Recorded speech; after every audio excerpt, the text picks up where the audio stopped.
तुम बोलते थे और हम सुनते थे, लेकिन इस शहर ने एक ऐसी क़यादत बैरिस्टर असदुद्दीन अवैसी साहब की तुफैल में पैदा की है कि अब हम बोलेंगे। और तुम्हारे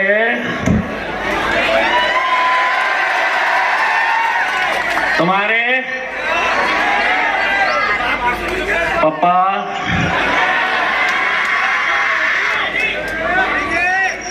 इंतजार में है, कुछ देने वाला हूं क्या करके,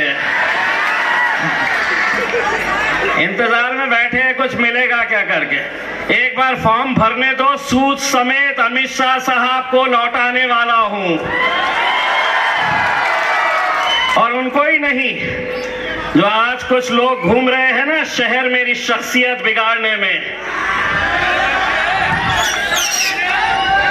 जो आज शहर में घूम रहे हैं कुछ लोग मेरी शख्सियत बिगाड़ने में, खुद इनका किरदार मरम्मत मांग रहा है।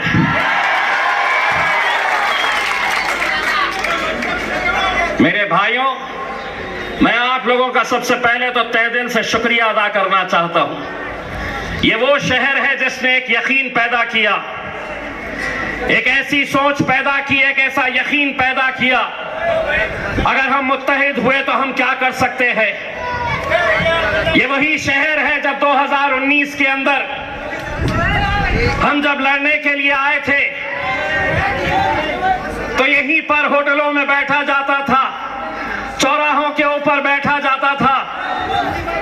जिन्होंने तुम्हारी क़यादत को खत्म किया, आखिरी मेंबर ऑफ पार्लियामेंट, यहां जितने लोग हैं, जितने नौजवान मौजूद हैं, शायद वो उस वक्त पैदा भी नहीं हुए थे। 1980, 44 साल पहले की बात कर रहा हूं। 1980 के अंदर काजी सलीम साहब इस शहर से आखिरी आपके मेंबर ऑफ पार्लियामेंट थे। उसके बाद क्या हुआ? वही हुआ जो 2019 के अंदर हमारे अपने ही लोग बैठ जाते थे चबूतरों के ऊपर, होटलों में बैठकर। आता क्या?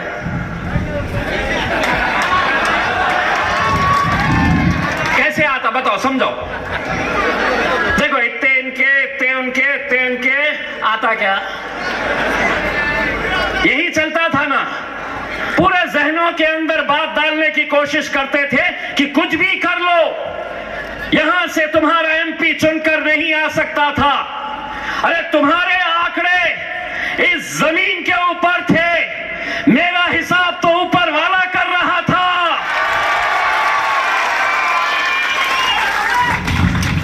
और कैसे हैं वो लोग जिन्हें अपने ही ईमान के ऊपर यकीन नहीं है।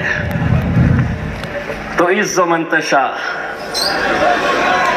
तज़िल्लु मंतशा, इज्जत का और जिल्लत का देने वाला खुदा है मेरे भाइयों।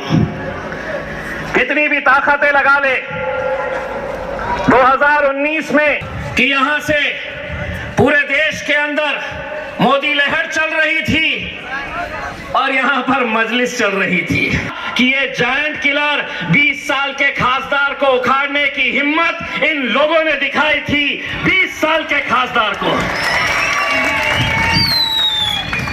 अब देखेगा कैसा घूम रहा है। देखे, 2-4 प्यादों को पकड़ लिए और वो प्यादे क्या कर रहे हैं?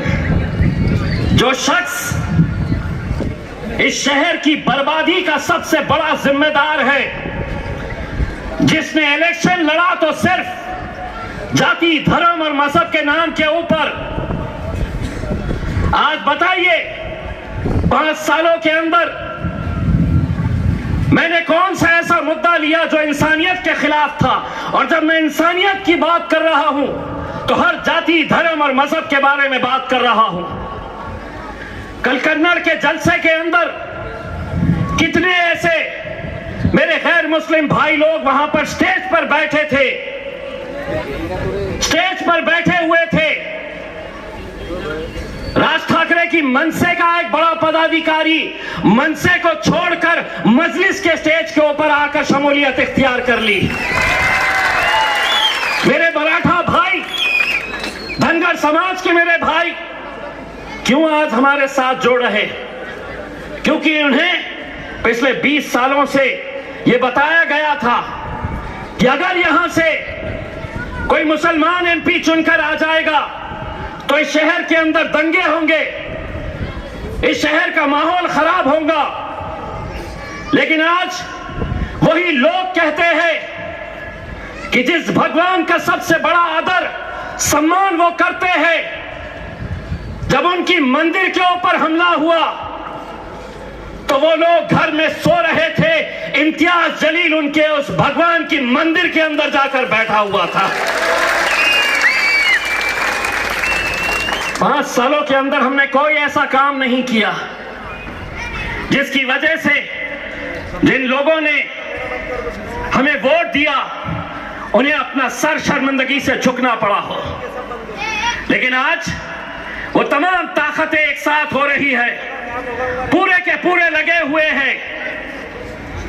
शिवसेना के 2 टुकड़े, इरादा एक कि मजलिस को यहां से कैसे हराया जाए।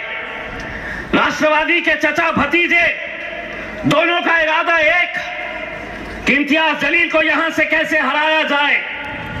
भाजपा हो, कांग्रेस हो, किस बात की तकलीफ है? क्या हमने ठेका लेके रखे हैं तुम्हें वोट देने का? क्या ये हमारी जिम्मेदारी है कि हम ऐसी महफिलें सजाएंगे और तुम्हें वहां पर पार्लियामेंट के अंदर भेजेंगे? भेजते आए हैं, 75 सालों तक हमने यही करते आए हैं। लेकिन अब सुन लो अच्छी तरीके से, देवेंद्र फडणवीस, शरद पवार, अजीत पवार, उद्धव ठाकरे, बहुत सालों तक तुम दूल्हे बनते थे और हम बारातियों का काम करते थे। अब इम्तियाज जलील दूल्हा बनेगा और तुम्हें नचाएगा इंशाअल्लाह। उन बारातों को नचाएंगे। अब हम, बहुत हो चुका है, कुछ नहीं। 13 तारीख के दिन निकलना है और मजलिस के हाथों को मजबूत करना है। बहुत सारे आते हैं, कहते हैं मजलिस किसी को फायदा। 543 सीटें हैं पूरे देश भर में, 543 लोकसभा के एमपीज हैं। कितनी सीटें मजलिस ने लड़ी? 2019 के अंदर महज 3 सीटें।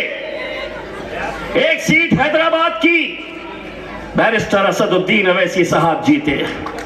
दूसरी सीट इम्तियाज जलील की औरंगाबाद में अल्हम्दुलिल्लाह जीता।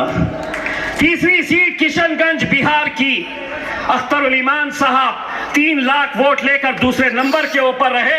इंशाअल्लाह इस बार अख्तर उल ईमान साहब भी हमारे साथ वहां पर जाकर बैठेंगे। अब महाराष्ट्र के अंदर और 2-4 सीटें हम देख रहे हैं। हमारे पूना के अनीस सुनके साहब जो पुणे महानगर पालिका के स्टैंडिंग कमेटी के चेयरमैन रहे हैं, कई सालों तक इनके भाई, इनकी मिसेस वहां से कॉर्पोरेटर रही है, वो हमारे मजलिस के अंदर शमूलियत हासिल किए हैं। इंशाअल्लाह हम पुणे की सीट भी लड़ेंगे और अनीस सुनके साहब वहां से हमारी नुमाइंदगी करेंगे इंशाअल्लाह। मैं कल कन्नड़ के जलसे के अंदर असद साहब ने ये ऐलान किया है कि बाबा साहब अंबेडकर के नातू बाड़ा साहब अंबेडकर के सगे भाई आनंद राज अंबेडकर साहब अमरावती से इलेक्शन लड़ रहे हैं। असद साहब ने यह ऐलान किया है कि हम अमरावती की पूरी टीम को यह आदेश करते हैं कि पूरी की पूरी ताकत लगा दे आनंद राज अंबेडकर साहब को अमरावती से जिताने के लिए। लेकिन दोस्तों, एक बात मैं ये मानकर चलता हूं कि 2019 के अंदर इम्तियाज जलील की जीत के अंदर मेरे दलित भाइयों का बहुत बड़ा हाथ था, बहुत बड़ा योगदान था। यकीन मानिए, अगर वो लोग नहीं रहते तो शायद ही हम यहां से जीत हासिल करते। आज भले ही वंचित बहुजन आघाड़ी के साथ हमारा गठबंधन नहीं हुआ है, लेकिन एक एहसान है हमारा उन पे। इसीलिए मैं बैरिस्टर असदुद्दीन अवैसी साहब से यह दरखास्त करूंगा कि जिस तरह से हमने आनंद राज अंबेडकर साहब, जो बाड़ा साहब अंबेडकर के सगे भाई हैं, उनको तायीद की है, असद साहब से मैं गुजारिश करूंगा कि अकोला के अंदर बाड़ा साहब अंबेडकर के लिए भी आप तायीद का ऐलान कर दीजिएगा। ये कर्ज हमें चुकाना है, ये एहसान हमें चुकाना है, और यकीनन हम एहसान फरामोश नहीं है। जिन लोगों ने मेहनत की, जिन लोगों ने हमें जिताने के अंदर पूरी ताकत झोंक दी थी, लेकिन आज मुझे मालूम है मेरे भाइयों, आने वाले दिनों के अंदर 18 तारीख से फॉर्म भरने का सिलसिला शुरू होने वाला है। 2019 की उस रमजान की उस इफ्तार के वक्त के मंजर को याद करिए, जब नतीजे चिकलठाना के उस काउंटिंग सेंटर में चल रहे थे। सोचिए आप, 6 और उम्मीदवार मेरे खिलाफ खड़े हुए थे।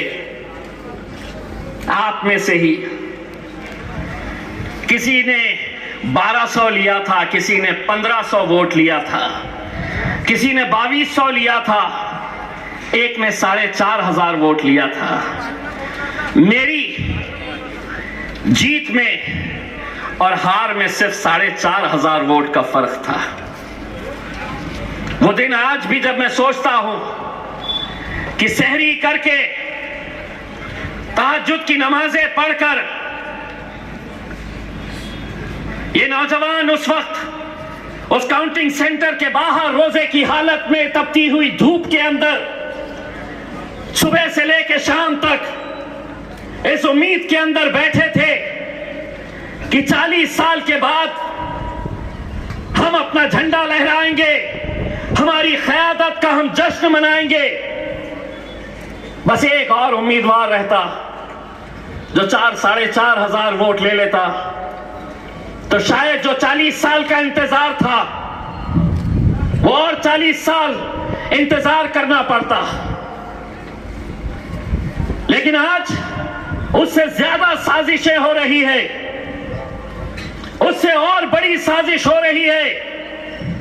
जीतना किसी को नहीं है, खड़े रहेंगे तो महाराष्ट्र की एकलौती एक मुसलमानों की, दलितों की, पिछड़ों की, किसानों की ये आवाज को, इस क़यादत को खत्म करना चाह रहे हैं। बहुत नए नए दूल्हे अभी आएंगे जीत का दावा करने के लिए।